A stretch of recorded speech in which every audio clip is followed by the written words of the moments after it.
नमस्कार, मैं हूं आपके साथ आस्था कौशिक। अहमदाबाद प्लेन क्रैश पर AAIB की रिपोर्ट के बाद जो सबसे बड़ा सवाल है वो ये कि प्लेन के इंजन के फ्यूल स्विच कैसे बंद हुए। How fuel switches transition from run to cut off. क्या दोनों में से किसी पायलट ने फ्यूल स्विच को बंद किया था?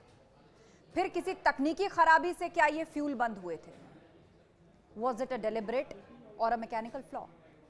क्रैश से ठीक पहले एक पायलट का ये पूछना कि तुमने फ्यूल स्विच क्यों बंद किया, why did you cut off the fuel, ये बातचीत आखिर किस ओर इशारा कर रही है? इस पर मैंने एयर इंडिया के पूर्व पायलट प्रशांत धल्ला से विस्तार से सवाल जवाब किए। सुनिए उन्होंने इस हादसे के बारे में क्या बताया। प्रशांत जी, इससे पहले भी हमने एक पॉडकास्ट किया था और जैसा मैंने जिक्र किया उसमें बहुत सारी थ्योरीज पर हमने बात की थी और जब हम बात कर रहे थे तो ये सामने आया था कि दोनों इंजन फेल हो जाएं, ऐसा rarest of the rare case में होता है और इसके इर्द गिर्द कोई बहुत ज़्यादा जितनी भी चर्चाएं दुनिया में हुई वो बहुत ज़्यादा उस पर बल नहीं दे रही थी। लेकिन अब जो प्रिलिमिनरी रिपोर्ट सामने आई है उससे तो ये तय है कि भाई फ्यूल नहीं पहुंचा दोनों इंजन में, दोनों इंजन फेल हो गए थे। इसको लेकर अब क्या चर्चा, इस रिपोर्ट के बारे में आप हमारे दर्शकों को क्या बताना चाहेंगे? क्योंकि इसमें दो तरह की बातें हैं कि जो फ्यूल स्विच है वो कट ऑफ मोड में कैसे गया और दूसरा 32 सेकंड के अंदर जो प्लेन क्रैश हुआ क्या हुआ होगा उस दौरान। देखिए, पहले मैं ये ज़रूर बोलना चाहूँगा कि ये एक प्रिलिमिनरी रिपोर्ट है जो कि भारत सरकार ने जारी करी है जी। एंड इसमें कई सारे पहलू डिस्कस करे गए हैं एंड जिस तरह से ये फेज़ वाइज मैनर में ये रिपोर्ट बनी गई है इसमें आपके पास काफ़ी कुछ डेटा सामने आ चुका है जी। कौन पायलट थे, कितना उनके पास अनुभव था, उस समय का कैसा मौसम था, क्या एयरपोर्ट में क्या रनवे यूज़ किया गया था। All kinds of technical issues have been covered in this report at a very preliminary and a very early stage. मैं ये ज़रूर कहना चाहूँगा काफ़ी इंडिस्टिंक्ट है ये रिपोर्ट अभी अभी बहुत सारी चीज़ें, बहुत सारे पहलू देखने बाकी हैं। इन्वेस्टिगेटर्स, सब्जेक्ट मैटर एक्सपर्ट्स अलग अलग तरीके से इसको देखेंगे, इसकी डिटेल्स पे जाएंगे। जहाँ तक आपने बात बोली, बड़ी इंपॉर्टेंट बात आपने एक फ्यूल कंट्रोल स्विच के बारे में बताई जी। देखिए, जैसे लास्ट टाइम हमने कवर किया था कि एक पायलट को एक चेकलिस्ट का समझ होनी बहुत ज़रूरी है। When a pilot undergoes training, वो चेकलिस्ट एक ऐसा डॉक्यूमेंट है जिसमें सारी चीज़ें मेंशन करी जाती हैं। तो फ्यूल कंट्रोल स्विच भी ये बहुत अहम है समझना दर्शकों के लिए कि ये फ्यूल कंट्रोल स्विच भी is one of a kind of a switch. हर किस्म, अलग अलग किस्म के स्विचेस होते हैं। ये जो पर्टिकुलर स्विच है ये एक स्प्रिंग लोडेड स्विच है जिसमें एक लॉकिंग मैकेनिज्म भी है। अच्छा, तो थोड़ा आम आदमी की भाषा में समझते हैं। स्विच दो तीन तरह के होते हैं। एक तो जो आमतौर पर लोग देखते हैं कि ऑन किया ऑफ किया, एक होता है लीवर के थ्रू आप ऑन ऑफ कर रहे हैं। ये किस तरह का स्विच है और कितना वक्त लगता है इसको ऑपरेट करने में? जी, जैसे मैंने कहा अलग अलग किस्म के स्विच हैं। पुश पुल स्विच है, गार्डेड स्विच होता है जिसमें आपके पास एक ऑलरेडी मैकेनिज्म जो मैन्युफैक्चर होता है वो एक सेफ्टी मैकेनिज्म रहता है, उसको गार्ड करता है। तो उसका लीवर ऊपर करके आपको स्विच करना पड़ता है, लेना पड़ता है। ऑपरेशन उसका उस तरह से होता है। ये बोइंग के डिज़ाइन की बात कर रहे हैं? ये बोइंग के डिज़ाइन की बात कर रहे हैं एंड अमूमन कई जितने भी अलग अलग किस्म के मैन्युफैक्चरर्स हैं, जैसे आप एयरबस ले लीजिए, एम्ब्रेयर ले लीजिए, उनके पास भी इस तरह की ऐसी टेक्नोलॉजी रहती है। Coming back to this particular switch, एक स्प्रिंग लोडेड स्विच है। इसमें मोड है, आपको इस स्विच के लीवर को उठाना पड़ता है, उसके बाद उस पर्टिकुलर मोड में डालना पड़ता है। इसमें दो मोड हैं, एक रन मोड है, एक कट ऑफ मोड है। ऊपर की तरफ अगर आप करते हैं तो रन मोड पे आता है ये। एंड जैसा मैंने कहा, चेकलिस्ट एक ऐसी चीज़ है जो आपको गाइड करती है कि आपको इसको रन मोड में डालना है या कट ऑफ मोड में डालना है। तो जब आप इंजन चालू करते हैं तो आप इसको रन मोड पे डालते हैं। उसके बाद जब आप पूरी फ्लाइट पूरी आपकी हो जाती है और आपको इंजन जब बंद करने की बारी आती है तो आप इसको कट ऑफ मोड में डालते हैं। So this is very clear that इसका ऑपरेशन केवल दो ही जगह यूज़ हो जाता है, एक इंजन स्टार्ट करने में, अगर इंजन बंद करने में, until unless there is any abnormality. इस केस में हम ये देख पा रहे हैं, जो कि रिपोर्ट भी उसको करैबोरेट कर रही है, कि देयर इज़ वो टाइम जो गया है कि उसमें उन्होंने उसको यूज़ किया है, उसको रीस्टार्ट किया है, फिर से उसको अटेम्प्ट किया है उसको दोबारा से ऑन करने का। ये कब किया गया होगा? फ्लाइट ने टेक ऑफ किया, अचानक पावर फेलियर हुआ, दोनों इंजन्स ने काम करना बंद किया, उसके बाद क्या पायलट्स ने कुछ कोशिश की, उनको लगा कि कुछ गड़बड़ है, इंजन नहीं काम कर रहे हैं, तो क्या दोबारा रीस्टार्ट करने की कोशिश की गई? देखिए, बहुत ही इम्पोर्टेंट बात आपने बोली कि पायलट्स को क्या लगा होगा। देखिए, इसमें हमें समझना बहुत ज़रूरी है कि pilots are basically officers who follow an SOP, who follow a protocol. ये बहुत एडवांस्ड एयरक्राफ्ट्स हैं, बोइंग 787, इसमें बड़ी बड़ी विशाल स्क्रीन्स लगी होती हैं जो कि पायलट को गाइड कर रही होती है कब क्या एक्शन लेना है। ये मन चाहा किसी तरीके से आप इसको नहीं कर सकते कि अब मेरा मन किया तो ऑन कर दिया, अब मेरा मन किया तो ऑफ कर दिया। Coming to this particular accident, इसमें मैं बहुत इस कॉन्फिडेंस के साथ ये बात कह सकता हूँ कि इसमें एक टेक्निकल इशू ज़रूर आया होगा that led to the pilot operating that switch to restart it, to attempt the engine back on. Also देखिए, मैं इसमें बिल्कुल ये रूल आउट नहीं कर सकता, there is a terminology called a startle effect. ऐसा हो सकता है जैसे आपने बोला कि जब जहाज़ टेक ऑफ रोल पे हो उस समय इस जहाज़ में एक टेक्निकल फेलियर हुआ हो, एक पावर लॉस हो गया हो, electrical power loss to be very precise. वो क्या होता है, वो जहाज़ की स्क्रीन बंद हो जाती है, there is a total chaos, a confusion in the cockpit. इसीलिए उनको मैनुअली स्विच छेड़ने की जरूरत हो, वरना तो There- स्क्रीन से कमांड मिल जाती होगी उनको। जी, जब वो स्क्रीन सामने आपको बता नहीं पा रही, जब वो स्क्रीन ब्लैंक हो गई, तो there is a possibility that starter effect की वजह से पायलट ने उसको री अटेम्प्ट किया हो स्टार्ट करने के लिए। मैं क्यों ये कोलैबोरेट कर पा रहा हूँ कि जो हमने लास्ट टाइम डिस्कस किया था रैम एयर टर्बाइन, वीडियो में भी और इस रिपोर्ट में भी ये चीज़ सामने आई है कि आपका रैट बाहर दिखा है। ऑल्सो कई विशेषज्ञों ने ये बोला है कि ये टेक ऑफ से पहले ही कैसे बाहर आ सकता है, इसका भी अपनी एक प्रक्रिया होती है बाहर आने की, 3 से 5 सेकंड ये लेता है आने में। बट क्योंकि हम देख पा रहे हैं कि ये टेक ऑफ के समय ही ऐसी कोई दुर्घटना पायलट्स के साथ घटी, उन्होंने उसको मास्टर स्विच जो उसके स्विचेस होते हैं उसको दोबारा से री एंगेज करने की कोशिश की। एंड ये क्योंकि आपने जैसा बिल्कुल सही कहा, टाइम बहुत कम था। 32 सेकंड बता रहे हैं कि 32 सेकंड के बाद वो हार्ड लैंड कर गया। 32 सेकंड एविएशन में हम मिनट्स तक भी नहीं पहुंच पा रहे। देखिए, एक दर्शकों को ये समझना पड़ेगा, एक नॉर्मल इंजन स्टार्ट प्रोसेस जो होता है उसमें मिनिमम 1 मिनट से 1 मिनट 10 से 15 सेकंड लगते हैं एक नॉर्मल इंजन को स्टार्ट करने के लिए। यहाँ पे हमारे पास 1 मिनट भी नहीं था। तो वो इंजन, जैसा कि रिपोर्ट कह रही है कि दोबारा जब पायलट्स ने उसको रन पोजीशन में डाला तो इंजन्स के N2 ब्लेड जो होते हैं, जो कि उसके फैन ब्लेड्स होते हैं, उन्होंने रिस्पांस दिया। एक इंजन ने रिस्पांस दिया। एक इंजन ने रिस्पांस दिया। उसके बाद जब उन्होंने दूसरे वाले को भी डाला, उसने भी रिस्पांस दिया। बट क्योंकि जो हाइट और ग्राउंड का जो ट्रेड ऑफ था वो बहुत कम था इस पर्टिकुलर सिचुएशन में, तो that led to the unfortunate crash. एक और महत्वपूर्ण बात है जिस पर सबसे ज़्यादा चर्चा चल रही है, कुछ लोग इसमें कॉन्स्पिरेसी का भी एंगल देख रहे हैं, कुछ लोग इसको मैनुअल एरर भी बता रहे हैं, कुछ लोग ये बता रहे हैं कि कुछ अचानक हुआ, जो फॉल्ट हुआ और उसके बाद जिस तरीके से उसको संभाला जाना चाहिए था, मे बी कोई एरर पैनिक सिचुएशन में हुआ। अब इस बात को थोड़ा और डिटेल में समझाइए कि ये जो फ्यूल कट ऑफ स्विच है, एक कट ऑफ मोड है, एक रन मोड है। पायलट्स जब टेक ऑफ करते हैं तो ऑब्वियसली जब वो अपनी चेकलिस्ट पूरा चेक करते होंगे तो क्या ये उस प्रोसेस में होता है कि वो देखें कि वो रन मोड पर है या कट ऑफ मोड पर है, उन्होंने टेक ऑफ किया, और उसके बाद क्या कभी ऐसा हुआ है या पूर्व में किसी इंसिडेंट में हुआ है कि वो ऑटोमेटिकली कट ऑफ मोड पे चले जाएं, कोई ऐसी फॉल्ट आ जाए, फॉल्टी स्विच हो? बहुत इंपॉर्टेंट क्वेश्चन आपने रेज किया है। पायलट की चेकलिस्ट, जो कि देखिए, चेकलिस्ट एक चैलेंज और रिस्पांस मोड पे चलती है। एक जो पायलट होता है उसकी चेकलिस्ट की आइटम पढ़ता है, दूसरा वो एक्शन करता है और अपना रिस्पांस देता है रन। इसमें जैसे मैंने कहा 2 मोड हैं, रन और कट ऑफ। इसकी टर्मिनोलॉजीज भी उसी तरह से यूज़ होती हैं। तो चेकलिस्ट यूज़ करना बहुत ज़रूरी है। मैं इस बात पे बिल्कुल एम्फसाइज करना चाहता हूँ कि बोइंग ने 2018 में, देखिए ये समझना बहुत ज़रूरी है हमारे लिए कि जो एक मैन्युफैक्चर होता है उसकी क्या ड्यूटी होती है। उसकी ड्यूटी केवल एक जहाज़ बना के और अपने हाथ खड़े करने की ड्यूटी नहीं होती। वो टाइम एंड अगेन एक प्रोसेस फॉलो करता है जिसमें आपके सॉफ्टवेयर अपडेट्स होते हैं, काफ़ी सारे चेंजेस आते हैं, जहाज़ की मैन्युफैक्चरिंग डिफेक्ट्स आते हैं, तो वो अपने एक प्रोटोकॉल फॉलो करते हैं। इस केस में भी बोइंग ने एक बुलेटिन जारी किया था। देखिए, समझना बहुत ज़रूरी है कि बुलेटिन और डायरेक्टिव में क्या फ़र्क है। बुलेटिन एक मैन्युफैक्चरर ने बनाया और एक ऑपरेटर को दे दिया कि जी हमें ये चीज़ पता लगी है और हम इसको आपको बताना चाह रहे हैं। क्या ये फ्यूल स्विच के बारे में था? Yes, it was because of the fuel switch, but a different model. ये 737 मॉडल में था, but switches are the same. ये एक 737 हो, 777 हो, 787 हो, ये अलग अलग मॉडल्स हैं, मैन्युफैक्चर सेम है इसका, बट वो बुलेट डायरेक्टिव में कन्वर्ट नहीं किया। मतलब उन्होंने ये कहा कि ऐसा किया जा सकता है, लेकिन कंपल्शन नहीं लगाया कि आप ऐसा करिए। इन दोनों का फर्क। Absolutely right.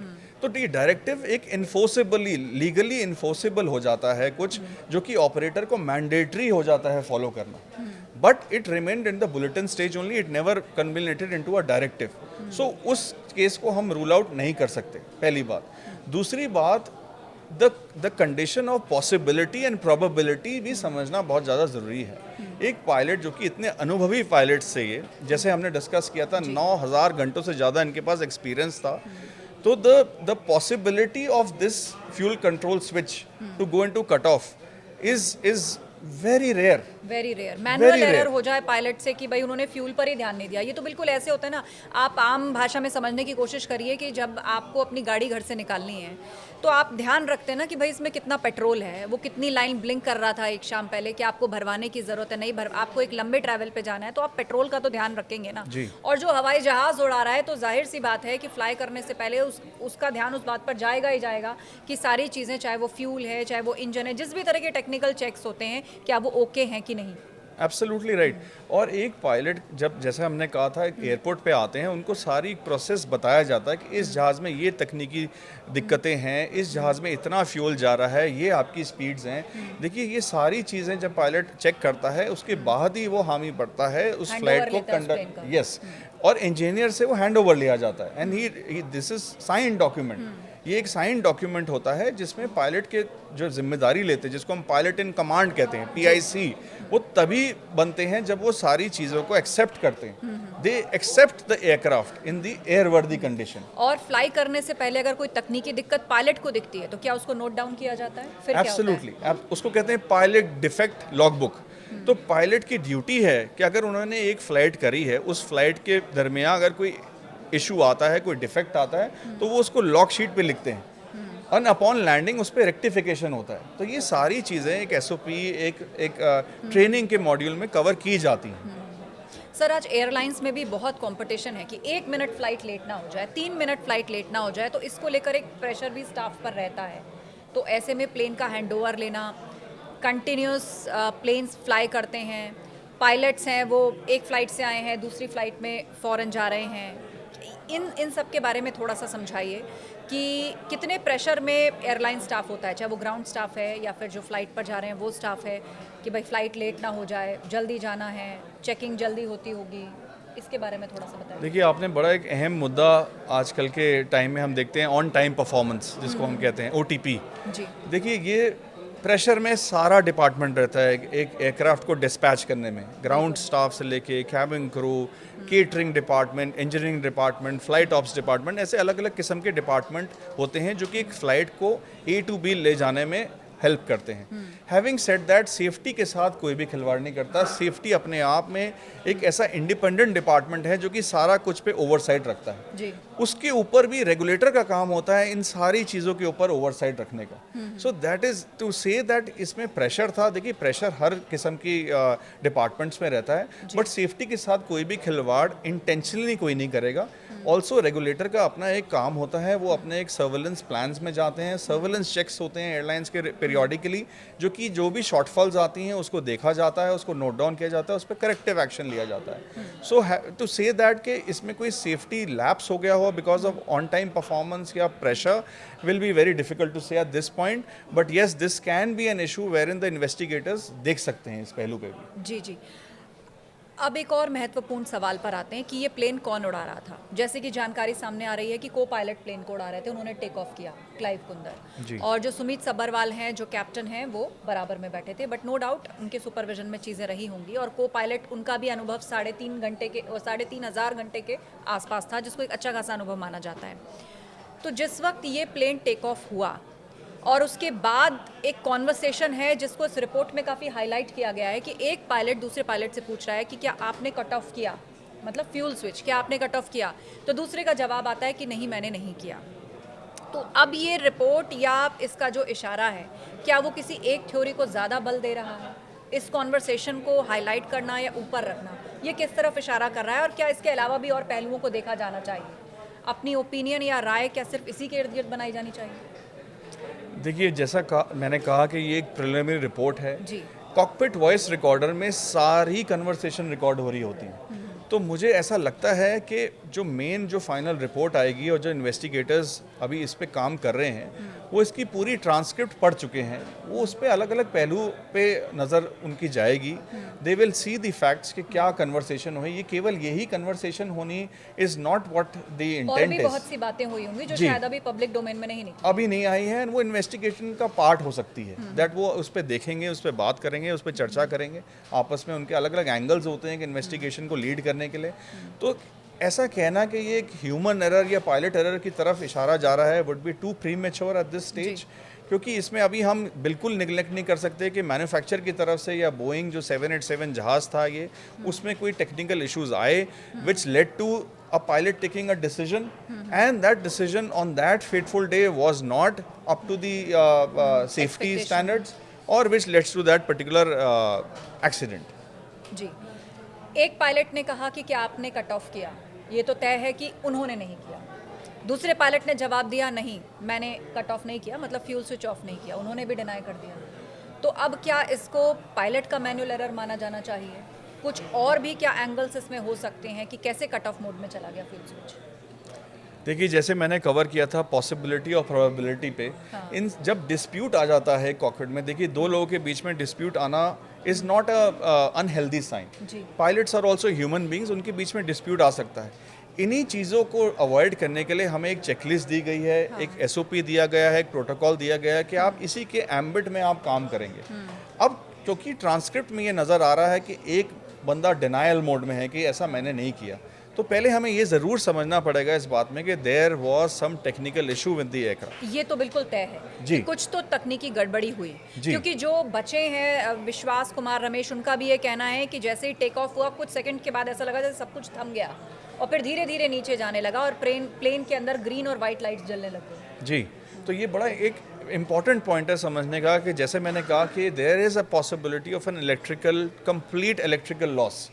Yes, that the aftermath is a dual engine loss, जो कि जब हमने फ्यूल कंट्रोल स्विचेस को हमने कट ऑफ कर दिया तो अब इंजन में क्षमता नहीं रह गई, पावर नहीं रह गई।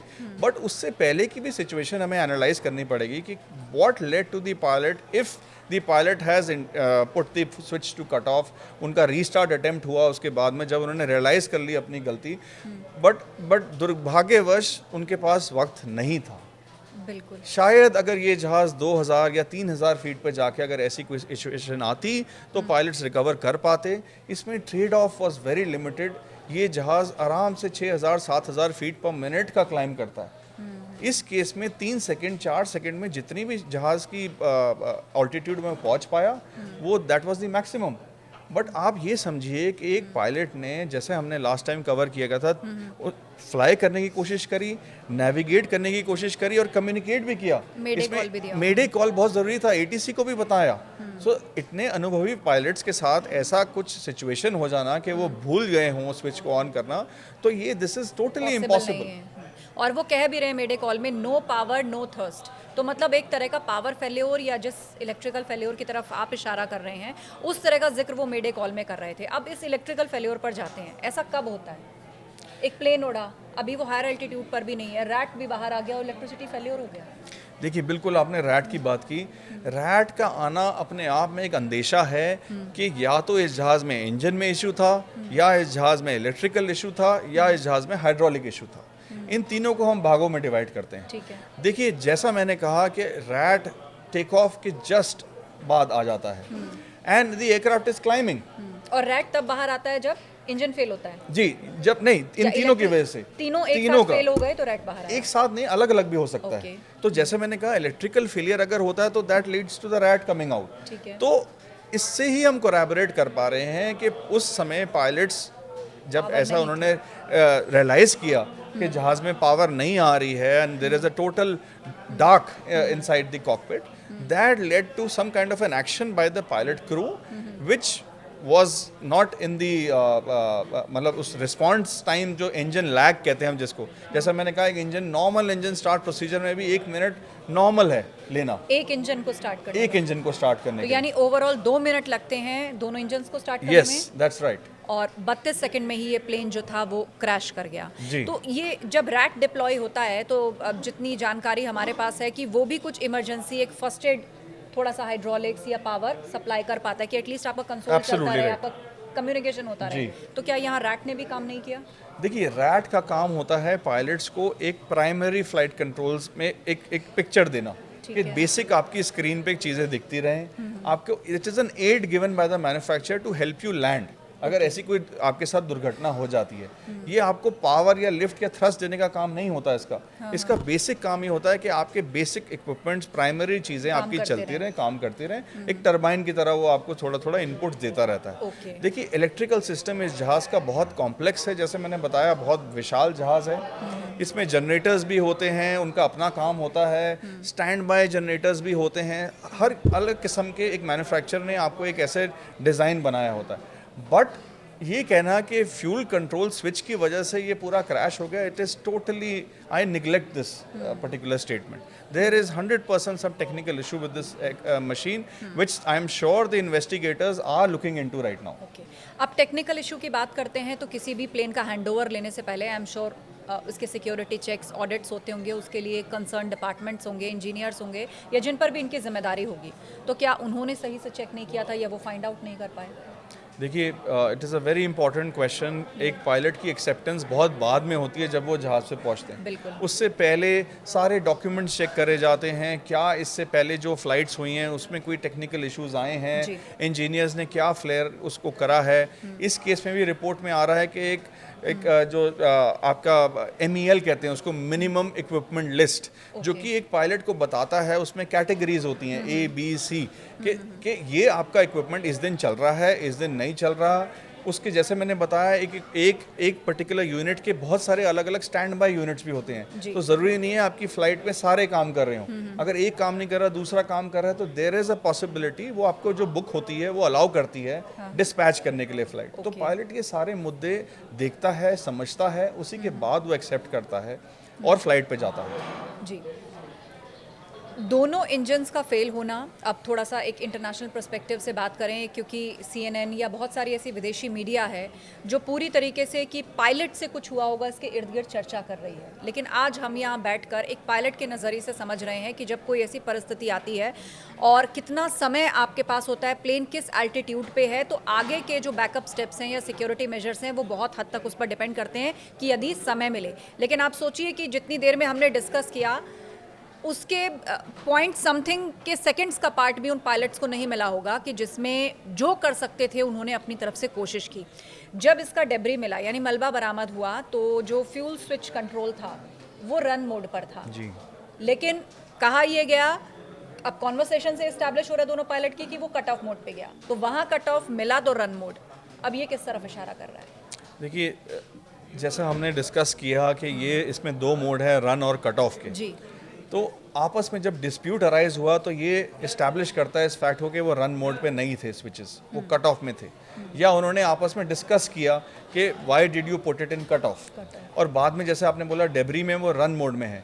तो रिपोर्ट भी इसको सब्सटैंशिएट कर रही है। रिपोर्ट ये कह रही है कि जब उसको कट ऑफ में हुआ तो the parameters went below idol.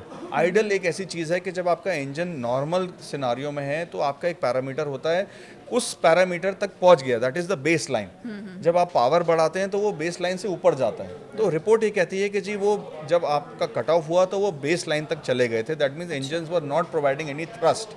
उसके बाद जब उसको ऑन किया गया तब वो इंजन्स दोबारा से स्पूल अप होना शुरू हुए, बट क्योंकि लैग बहुत ज़्यादा होता है कि इंजन को स्टार्ट करने के लिए, जैसे हमने डिस्कस किया जी, तो वो चाहिए था। But engines were responsive, engines अपना रिस्पॉन्स दे रहे थे पायलट को, ये रिपोर्ट भी कहती है हमारे सामने। तो ये कहना इस समय कि ड्यूअल इंजन फेलियर हुआ या नहीं हुआ बट बी टू प्रीमेच्योर। अभी तक इस रिपोर्ट में ये ज़रूरी था आना कि उसमें इंजन के पैरामीटर्स आने ज़रूरी थे, बिल्कुल इलेक्ट्रिसिटी के बारे में बताना ज़रूरी था, हाइड्रोलिक्स का स्टेटस आना ज़रूरी था। ये सारी चीज़ें फाइनल रिपोर्ट में आती हैं। अभी केवल हमें एक बेसिक एक सिस्टम समझ में आया कि क्या एक्चुअली में हुआ। We should not be focusing on the fuel control switches alone. अभी इसमें बहुत सारी चीज़ें और आएंगी and I am sure the government will get it out in front of the public at the right stage.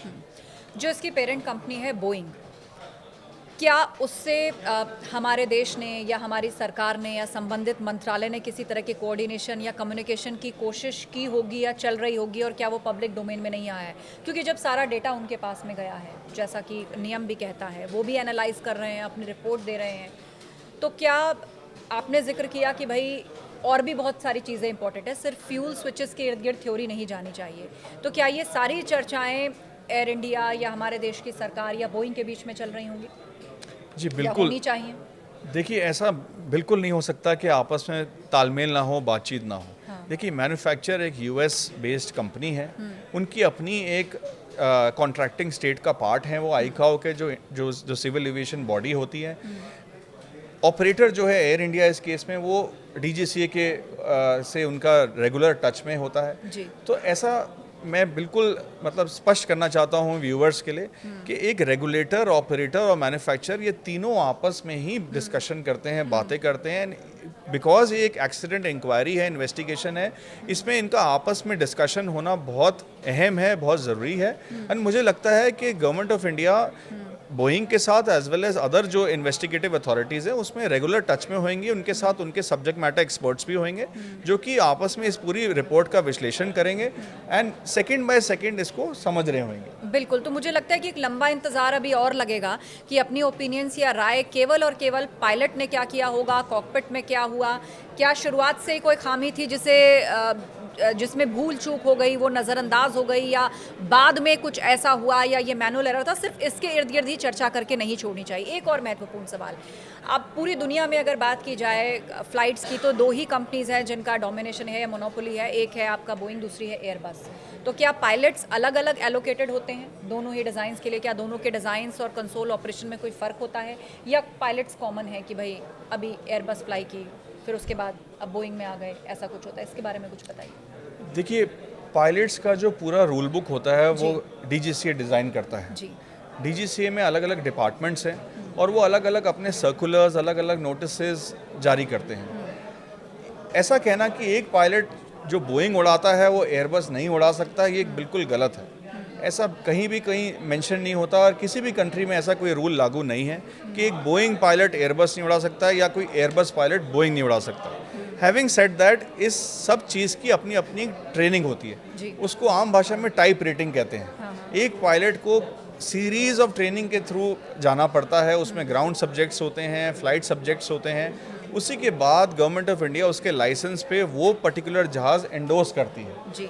उसके बाद एयरलाइन उसकी ट्रेनिंग कराते हैं कि भाई आप अब ये जहाज़ उड़ाएंगे, बाकायदा कई घंटों की ट्रेनिंग की जाती है, ट्रेनर्स उसमें बैठते हैं। मैं खुद एक ट्रेनर रह चुका हूँ, मैंने कई ऐसे ट्रेनीज़ को ट्रेन किया है जो कि अलग अलग जहाज़ उड़ा के आए हैं। यस, दिक्कत आती है इनिशियली, बट ट्रेनिंग उसी के लिए। कंसोल में फ़र्क होता है, कंट्रोल्स में फ़र्क होता है थोड़ा, एयरबस और बोइंग के डिज़ाइन में? देखिए, भारी मात्रा में फ़र्क होता है। ये कहना कि एयरबस एक यूरोपियन मैन्युफैक्चर्ड कंपनी है प्लस बोइंग एक यूएस बेस्ड कंपनी है, तो जहाज़ में अलग अलग किस्म की मॉडिफिकेशंस होती हैं। स्विचेस का होता है, किसी का स्विच ऊपर की तरफ ऑन होता है, किसी का स्विच नीचे की तरफ ऑन होता है। तो ये एक डिज़ाइन जो होता है, चीज़ें डिज़ाइन इस तरह से की गई हैं एयरक्राफ्ट में।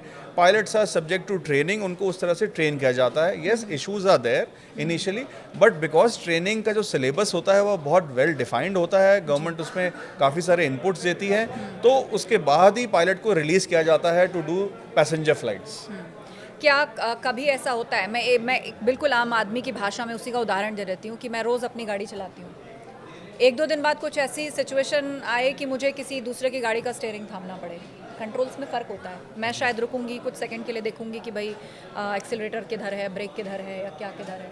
तो क्या कभी ऐसा पायलट के साथ होता है कि अभी कुछ दिन एयरबस, उसके बाद बोइंग में आए, फिर बोइंग से एयरबस में गए, कुछ ऐसा? और फ्यूल स्विच ऑपरेशन के बारे में बताइए, क्या दोनों का सेम है या अलग अलग है? देखिए, पायलट, पहली बात तो पायलट ऐसा स्विच नहीं कर सकता।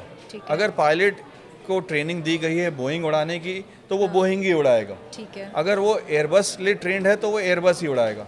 ऐसा भी पॉसिबल है अगर एक ऑपरेटर के पास दोनों किस्म के जहाज़ हैं तो ऐसा नहीं है उसके पायलट्स दोनों के अलग होंगे।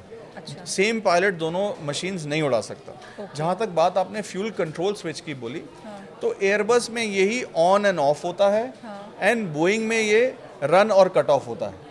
Operation is the same. On और रन ऊपर होंगे, कट ऑफ और ऑफ नीचे होंगे। ऐसा आप कह Absolutely रहे हैं? right. या रिवर्स भी हो सकता नहीं, बिल्कुल ऐसा ही होता है। है बिल्कुल ऐसा कट ऑफ नीचे होएगा, बट एयरबस में उसको ऑफ कहा जाता है, और बोइंग में रन ऊपर होएगा और एयरबस में उसको ऑन होएगा, जो कि ऊपर की तरफ होएगा। सो ये इस स्विच का तो मैकेनिज्म ऐसा है, बट अलग अलग स्विचेस हैं। जैसे मैंने कहा कि एयरबस के कुछ जो स्विच जो ओवरहेड पैनल में है, उनका ऑपरेशन उल्टा होता है और बोइंग का ऑपरेशन उल्टा होता है। But the pilot is properly trained for this to handle that particular machine. अच्छा, प्लेन को पायलट उड़ा रहे थे, ऐसा कब होता है? क्या ये बहुत कॉमन है? जब मतलब जहाज़ के कैप्टन कोई और हैं, को पायलट है, वो भी ट्रेंड है ऑब्वियसली, लेकिन क्या ये बहुत कॉमन है, ऐसा होता है? ये कॉल कौन लेता है कि कौन टेक ऑफ करेगा, या बाद में कौन हैंड ओवर लेगा? ऐसा देखिए, कब होता है? दर्शकों को ये समझना पड़ेगा, एक फ्लाइट जब होती है उसमें दो टर्मिनोलॉजीज यूज होती हैं। एक होता है पायलट फ्लाइंग, एक होता है पायलट मॉनिटरिंग। ऐसा ज़रूरी नहीं है जो पायलट फ्लाइंग है वो सीनियर कप्तान ही हो। ओके, इस केस में भी ये था, captain Sabharwal who was a senior captain, he was also a trainer. उन्होंने ये दायित्व इस फ्लाइट का, जो कि अहमदाबाद से टेक ऑफ कर रही थी फ्लाइट, उस फ्लाइट का दायित्व उस दिन पायलट फ्लाइंग का कैप्टन क्लाइव को दिया कि आप इस जहाज़ को उड़ाएंगे, मैं इस जहाज़ को मॉनिटर करूंगा। So this is a common exercise जो पायलट्स आपस में डिसाइड करते हैं कि बेस्ड ऑन अदर पैरामीटर्स वो देखते हैं। मौसम देखा जाता है इसमें, फ्लाइट टाइम देखा जाता है, बहुत सारे अलग अलग फैक्टर्स होते हैं जिसमें एक जो पायलट इन कमांड होता है वो जहाज़ का एक ही होता है। इस केस में भी पायलट इन कमांड जो थे जहाज़ के, वो कैप्टन सबरवाल थे। उन्होंने उस दिन ये डिसीजन लिया कि मैं इसका पायलट मॉनिटरिंग हूँगा और कैप्टन क्लाइव इसका पायलट फ्लाइंग होंगे। तो ये दोनों चीज़ें अलग अलग होती हैं। जी। एक और ख़ास पॉइंट है जिसकी विदेशी मीडिया में चर्चा चल रही है, वो ये कि एयरपोर्ट के बाहर कितने दायरे में बिल्डिंग्स या रेजिडेंशियल एरियाज़ या कमर्शियल्स होने चाहिए, या उसको एक तरह से नो मैंस लैंड रखा जाना चाहिए, या वहाँ फॉरेस्ट होना चाहिए। क्योंकि कुछ एक्सपर्ट्स ये भी कह रहे हैं कि अगर जंगल होता है या बड़ी मात्रा में पेड़ होते हैं तो बहुत हद तक किसी हार्ड लैंडिंग का शॉक वो भी एब्जॉर्ब कर सकते हैं और डिस्ट्रक्शन कम होता है। देखिए, इसमें हमें थोड़ा सा इसका लीगल सेटअप समझना पड़ेगा। हमारे एयरक्राफ्ट रूल्स जो हैं वो ये डिफाइन करते हैं कि क्या परमिसिबल हाइट है, क्या हमारी लिमिट्स होनी चाहिए। ऑल्सो जो बिल्डिंग्स होती है ये एक अलग से सब्जेक्ट मैटर है, एक अलग से जुरिस्डिक्शन इसकी बनती है। आई थिंक इस केस में ये रेलेवेंट नहीं है, but the viewers must understand कि जितनी भी हाइट क्लियरेंसेज होती हैं आसपास, जैसे आपने बोला बिल्डिंग्स होती हैं, उनको एक एनओसी लेना पड़ता है, एक नो ऑब्जेक्शन सर्टिफिकेट लेना पड़ता है from the civil aviation ministry कि हम इस बिल्डिंग की हाइट इतना रखना चाहते हैं एयरपोर्ट के आसपास। जहाँ तक कि इस केस की बात है, ये अगेन इन्वेस्टिगेटर्स इस पहलू पे भी ज़रूर देखेंगे, बट अभी तक ऐसा कुछ रिपोर्ट में सामने नहीं आया है कि बिल्डिंग हाइट क्या वो फ्लाउट की गई थी, क्या वो विदिन नॉर्मल लिमिट्स थी। But the process says, the rule says that आपके एक एरोड्रोम रेफरेंस पॉइंट जो होता है उसके कुछ किलोमीटर तक कोई हाई राइज बिल्डिंग नहीं होनी चाहिए। अगर है तो उनके पास एनओसी क्लियरेंस होना मैंडेटरी है। प्रशांत जी, एक और घटना का मैं जिक्र करना चाहूँगी कि लंदन में एक छोटा पैसेंजर प्लेन क्रैश हुआ है। हालांकि बहुत डिटेल्स वहाँ से नहीं आई हैं, लेकिन तकरीबन जो तस्वीरें हैं वो ऐसी ही हैं कि उसने टेक ऑफ किया और एयरपोर्ट के बाहर जाकर वो हार्ड लैंडिंग हो गई, क्रैश हो गया, आग लगी, धमाका सुना गया, धुआं उठा। हालांकि कितने लोग उसमें थे, उसका क्या कारण था, वो अभी वहाँ से जानकारी नहीं आई है। तो उसके बारे में अगर आप कुछ बता पाएँ कि क्या हुआ, सेम सिनेरियोज लग रहे हैं क्या? देखिए, मैंने थोड़ा सा इसके बारे में स्टडी किया था। ये एक छोटा जहाज़ था, ये एक small to light category of aircraft था। ये एक जितना विशाल 787 जैसे लॉन्ग हॉल हम कहते हैं, इस कैटेगरी का जहाज़ नहीं था। But yes, it was a twin engine aircraft, beach craft इसका मैन्युफैक्चरर था। अभी इसमें डिटेल्स बहुत प्रीमेच्योर स्टेज पे हैं कि क्यों ये क्रैश हुआ, but the process is the similar nature के टेक ऑफ होने के जस्ट बाद ये क्रैश होता है। बट ये छोटा जहाज़ है, जनरली ये 6 सीटर जहाज़ होता है, इतना बड़ा जहाज़ नहीं था।